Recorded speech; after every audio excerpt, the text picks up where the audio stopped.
Hello అండి, welcome back to daily టేట్స్. ఈరోజు recipe double ka meetha. బ్రెడ్ని deep fry చేయకుండా చాలా సింపుల్గా ఎలా చేయాలో చూద్దాం. ముందుగా బ్రెడ్ స్లైస్లను తీసుకోవాలి. ఇప్పుడు ప్యాన్ పెట్టుకొని అందులో 1 టేబుల్ స్పూన్ ఆయిల్ వేసుకోవాలి. బ్రెడ్ స్లైసెస్లను ఒక్కొక్కటిగా ప్యాన్లో వేసుకొని 2 వైపులా తిప్పుకుంటూ గోల్డెన్ కలర్ వచ్చే వరకు కాల్చుకోవాలి. మాడిపోకుండా జాగ్రత్తగా కాల్చుకోవాలి.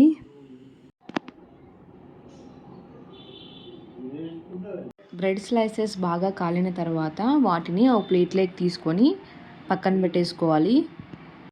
ఇప్పుడు మనం కాల్చి పెట్టుకున్న బ్రెడ్ స్లైసెస్ని 4 ముక్కలుగా కట్ చేసుకోవాలి. అదేవిధంగా మిగిలిన బ్రెడ్ స్లైసెస్ని కూడా 4 ముక్కలుగా కట్ చేసుకోవాలి.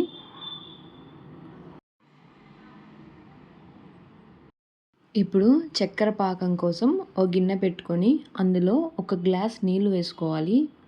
తర్వాత 2.5 గ్లాస్ చక్కెర వేసుకొని బాగా కలుపుకోవాలి.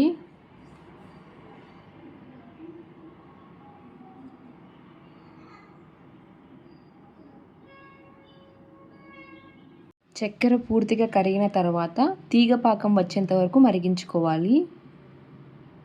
ఇక్కడ నాకు చక్కెర పాకం బాగా మరిగిపోయిందండి. ఇక్కడ నేను చూపిస్తున్న విధంగా ఒక తీగ పాకం వచ్చే వరకు మరిగించుకొని స్టవ్ ఆఫ్ చేసుకోవాలి. ఇప్పుడు మనం ముందుగానే కట్ చేసి పెట్టుకున్న బ్రెడ్ పీసెస్ని పాకంలో వేసుకొని బాగా కలుపుకోవాలి.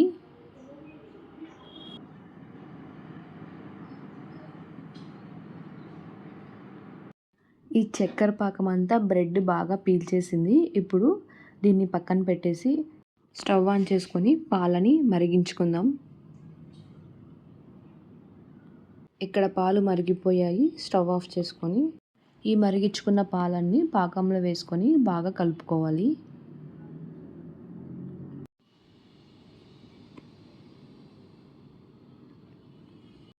ఇప్పుడు అందులో వాటర్ మిలన్ సీడ్స్ వేసుకొని గార్నిష్ చేసుకుంటే డబల్ కా మీఠా రెడీ అయినట్టే.